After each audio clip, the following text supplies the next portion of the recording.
So Cyrus, it's really good to have you, and it is good for us to be talking today about Father's Day. Oh yes. And one of the things I heard you say was that as fathers, we didn't get it right completely.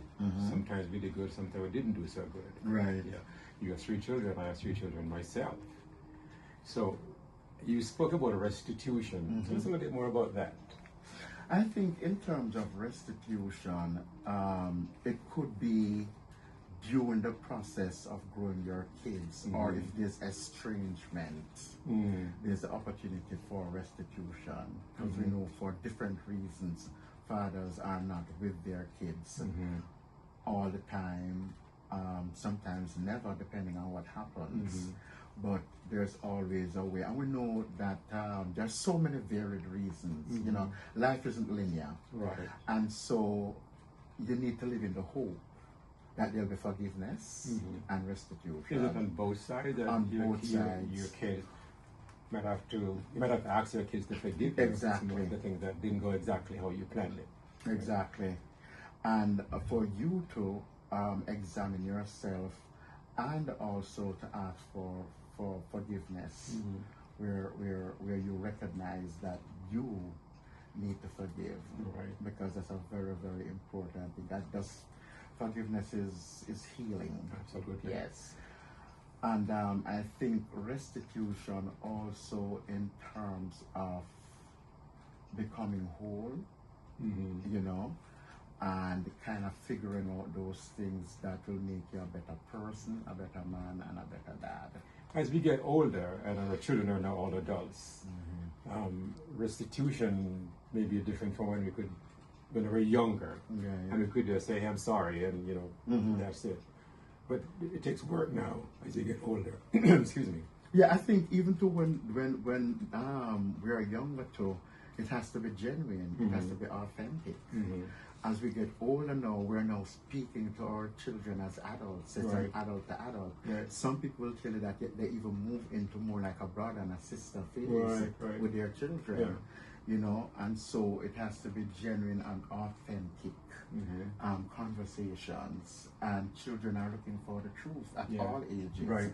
And even more so as adults, Right. where, okay, you felt when they were younger, you couldn't have this kind of conversation, but now is the time. Right. And that's what I have done is I've had lunch and dinners one-on-one with my kids, as I mentioned earlier on, just have these conversations and be open. Now, it's okay for you to say, you know what, I don't feel comfortable discussing this topic right now. I like that because I've had to say that sometimes, you know. Yeah. Right. You know, so it's not that you're going to just bare your chest and feel forced to say everything. Right. But it is important to say the things that matter in that moment, and the things that they're looking for an answer that you can provide. And if you can't, just say, no, give me some time, let me just think about it, and we can always regroup. Because it's ongoing, right? It's ongoing. So you and I became fathers at a younger age. And even when we're becoming fathers, we were still having the party days. Right. And, you know, as young people, not because you became a dad, that doesn't mean that you had given up all of your youth. Right. Yes, we admitted that we were dads. We were still, you know, living the party Was life that to some extent, transitioning. And so in that process, we were raising kids, many of us are young people ourselves. Right? Yes. And therein lies sometimes too the things when we reflect we could have done differently, you know? And not to stray, but as parents too, sometimes we lose ourselves in growing the kids and, you know, paying the bills and the mortgage and so on, the car payment. And sometimes our kids don't get to see the real us. Right. And it's in talking with our friends, they say, oh, you know, your dad used to do so and so. And you're like, exactly. I'm going through that. And in fact, not even that, but something I tell my kids, some of the things I experienced when, you know, back when they were younger. And I would tell them, hey, you're privileged to be getting whatever cereal you want in the mornings and whatever middle class life. Exactly. And I would tell them, like yourself, you know, we grew up not middle class. But we're also happy. We were very happy. Yeah. So now you have that balance. Right. Too, I tell my kids sometimes the things that I had to do, and they refuse to believe me. Yeah. They're like, no, Dad, you didn't really do that. You didn't do that. Because they weren't around, right? So they have no kind of concept. How can they wrap their head around this dad? They can't fathom that their dad now who seems to be quote unquote successful. Right. At one point, never had light in the house, and so it's a thing for them. Challenges. Yeah. Well, one of the things that I like us to talk to dads about is like, is it okay or is it not okay that you have to apologize? Because I think men in general don't believe that they should apologize to their children for the things that we have now come to see that I wish I'd done that differently. Yeah. Well, some of it is a confusion around masculinity, right? What it means to be a man. I was at a funeral yesterday, and this gentleman was crying because he was so close to the deceased, and this other one was saying, like, "Stop it, you're a big man." And I'm like, no, it's a God-given emotion, and he needs to express himself. Let him get it out. So that's interesting, right there, because back then we were told not to cry. Exactly. How about you? I mean, I grew up knowing all of that, but did you cry sometimes? Yes, and I still do. Sometimes I'm praying for my kids, and that overwhelming thing comes over me. I tell people my children, they're my heartbeat. I have 3 of them, 3 heartbeats. And it's my go-to place. But back to the thing of apology too. Yes, I think we have to take objective look at the positives in apologizing. What does it mean? What does the outcome look like? And I think once we get that, then it's good, because a lot of times we don't do things because we're afraid, right? And so I want to know what fear does, right? Yes, so that also impacts or affects our ability to apologize. You're not going to be less than. I apologize. I had to apologize, and it's funny because when you apologize, sometimes it is received graciously, right? Sometimes it's not. And that's the fear. Right, but the thing is, a man has to feel it's okay to say to your kids, hey, I messed up there, and I'm sorry.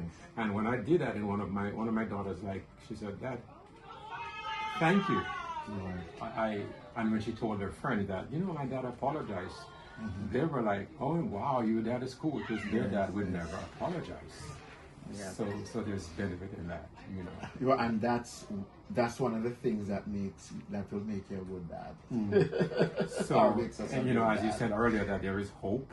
Yes. Because we may have messed up at an earlier phase of our dadhood. Yes. And now we are at a place where and I think too, when your kids start having kids themselves, they now start seeing, oh wow, so now I know what Dad went through. Well, that happened to us. Yeah. When we start having kids, we're like, oh, this is what my father went through.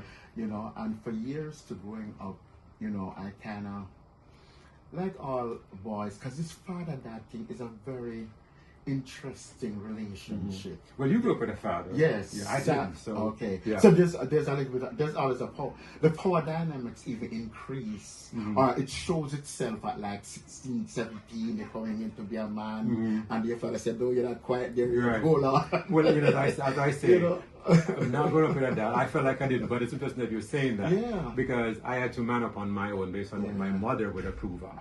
So your dad was there to say, the man you had kind of thing. Yeah, exactly. But I think that went with me and my son. Yeah. And he started thinking and I'm like, whoa, you're still on the marriage. Exactly. Kind of thing, so there's that conflict at that point. But you have to work it through. And then, as you said, when you become a father now, you say, oh, that is what Dad was going through. And that is what he was trying to teach me. And, So I'm basing some of the things that we did wrong. Yes. Your son...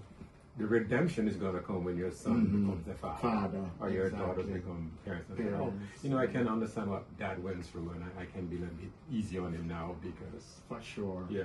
Let me ask you though, because as parents we have this high expectation for our children. I mean, I thought my son was going to be a doctor. I thought he was going to be an engineer. It doesn't always go that way. How do you handle that? Because I know your kids are doing pretty well. You know what? I kind of woke up very early, based on, stuff that I've read and understand that you're there to guide your children and nurture those natural God-given abilities, not to force them into a square peg in a round hole or vice versa. And so, for example, my first girl, when she was doing her undergrad in fine arts, she came to her mom and myself and said, "Oh, I want to switch program. This is 2 years in the program, almost 3." And of course, you're seeing dollar signs, right? Independence. And so, both of us just said to her, "Look, you don't want to do this, this area of fine arts." She likes event planning. Okay. So we said to her, just finish. And what you do is, do some electives that are related to kind of like marketing, event planning, and so on. And that's what she did. She finished that and she went on to do a diploma in event management. Okay.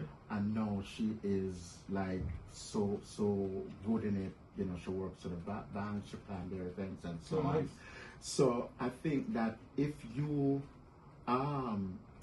can wrap your head around that, and then just to backtrack to what you say, in terms of your own personal ambition, where you want to see your children go, because I think I kind of had that for my son, to be an architect, because he was so good with arts. He had a bachelor's in illustration. But just to understand that they have to pursue, find themselves, and what makes them happy. What's the single most important thing we want as a parent? We want our children to be happy. That's it. Let me ask you this though, because I think even we celebrate Father's Day, it seems to be downgraded compared to Mother's Day. and I don't think it's downgraded. It's not as celebrated. It's being involved, celebrated. So let me ask you this though, because I think that as successful as a man wants to be as a dad, it's hard to do that alone, and so it requires the help of the mom as well. Yeah. How much of a role does the mom play in helping the dad to be the best dad he can be? I think that she needs to create that space where, when there are issues that are better dealt with by dad, she says, "Dad, you deal with it." Yes. And have those boundaries. And you don't even have to say it to the kids. Some people say, "Oh, what am I talking to your father? Go tell your father," that kind of thing. Yeah. But, once she provides that support and, of course, shows respect to her husband or her partner, that's very important, right? Because that's what men look for. We look for respect. Women look for love. Right. So thank you for talking to us. We're about to wrap this up, but let me ask you one last question here. What would you do differently now? Nothing. Nothing. It is what it is.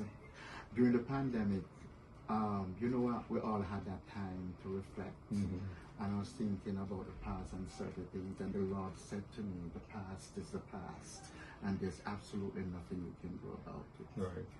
Live in the present, hope for the future." Well, thank you, Cyrus. We go a long way. Yes. And we became fathers along the way. Yes. And a great job. Now one of the greatest jobs ever. Yeah. One of the wonderful things about being a father is, a godly man. Yes. And I think we have, at even a later stage, we have incorporated that. Oh, yes. And our children see it and they know it, right? Yeah, I get it in birthday cards and Father's Day cards all the time, thanking me for, just being spiritual and showing them the way to God.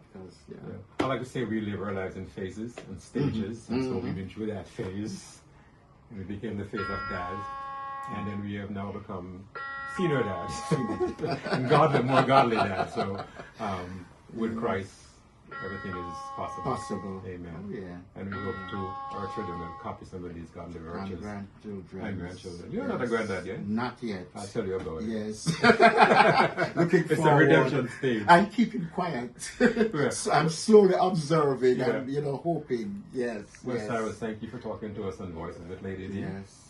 And thank you for having me. Absolutely. Yes. And you have a great Father's Day. Thank you so much. Same to you. Enjoy. God bless. God bless you.